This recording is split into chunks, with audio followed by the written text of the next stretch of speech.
there, sometimes he's been doing stand-up for not that long, and sometimes people go, well, you kind of jump the line a little bit because you're friends with all these people and stuff. You get. Oh, you mean life? This? Yeah. You mean how life works? I said to him, and he goes, I know that, and I said, hold on.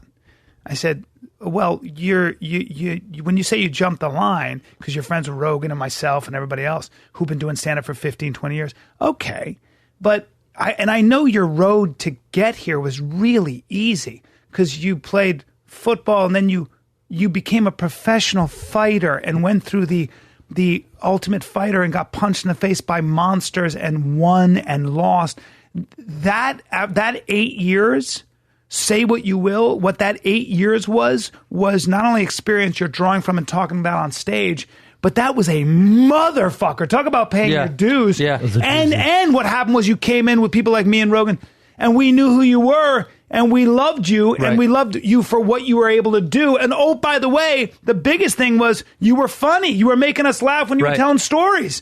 So if anybody wants to take that route, if you call that jumping the line, go ahead. If you want to take the route of becoming a professional fighter, that's the thing that people don't realize. It's like it is. It's like, well, I said the reason Bryan brings it up, I appreciate it. The reason I brought it up is because I was at the Comedy Store in a circle, and this girl we all know, she goes, we're talking about something. You can't say her name? No. We were I'm going to say her name as soon as you're done telling the story. Okay, thank you. And so we're talking about something open. We're talking about venues, and I was talking about one that was terrible, and we're talking about open mics. And I said, I've done a few, but my first open mic was the Live Fighting the Kid, 1,400 people, whatever. And she goes, yeah, but you had a shortcut in comedy. Everybody knows that. And I think most people thought I would defend it, but I went, no, you're 100% correct. 100% correct. The reason I sell tickets because the podcast. The reason I sell tickets because Rogan, Bryan. That drives me crazy when people say it though. Because but also it drives me crazy only because the shortcut was us doing Fighter Than a Kid and figuring out ways to bring it on the road. Why? Because we did 600. But why do people play that game? Why do people play that game where they go, the only reason that you is because of XYZ?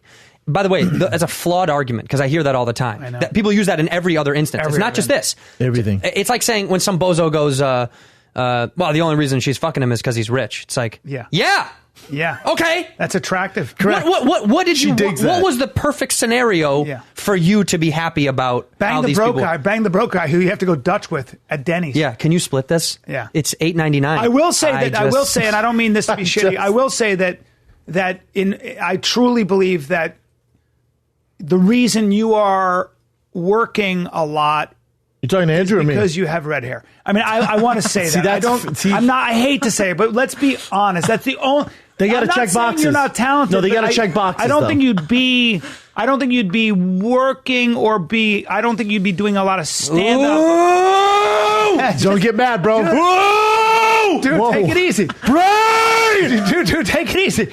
Don't get mad, bro. Dude, I'm talented. I'm smart. I'm hardworking. I'm on every single night of my fucking life. You think it's the fucking red hair? I'll shave this fucking red hair off and I'll still get more work than you. Don't Bryan, don't you even start with me right now, okay? Just because you're on a spin-off of the Goldbergs on Schooled and it's going to do very well, which I'm proud of you for, and I would never down you for that. Don't take away my ability, my hard work, my ethic. I have nothing in this business. I came here with no money. I have no family. I'm not Jewish. I made it alone.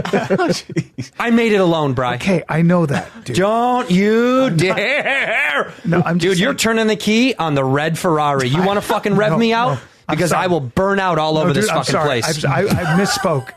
I misspoke. Fire him up, bro. No, I didn't. Fire him up, man. Dog, you know better because I've earned this. No, I know you've earned it. Did you earn your position in this game?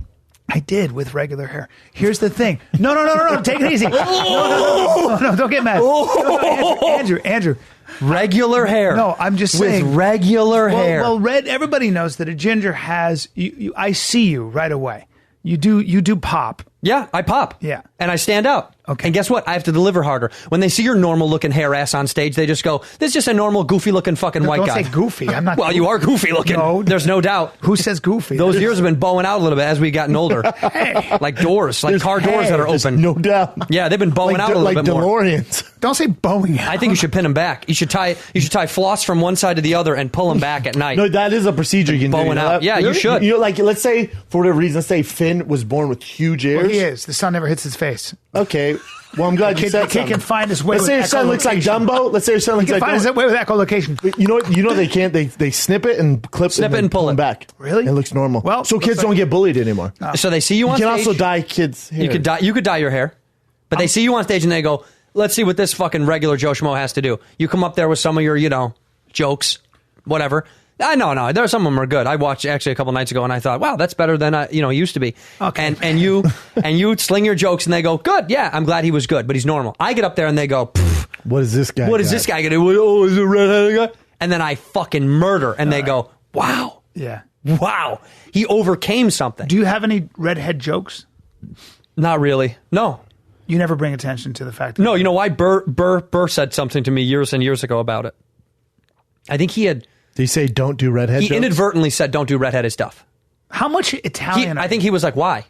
I think I had asked him or something stupid. It's almost like too that. on the nose, huh? I was just insecure as fuck when I had first even talked to him, and I was like, whatever. And then I think I had said, I don't want to do that. I did like maybe a redheaded joke, and then he was like, why? Well, you don't need to. Why do you care? It was something along those lines. I don't remember the exact, but it made me think about because he doesn't do it. So I was like, oh, he doesn't do it ever.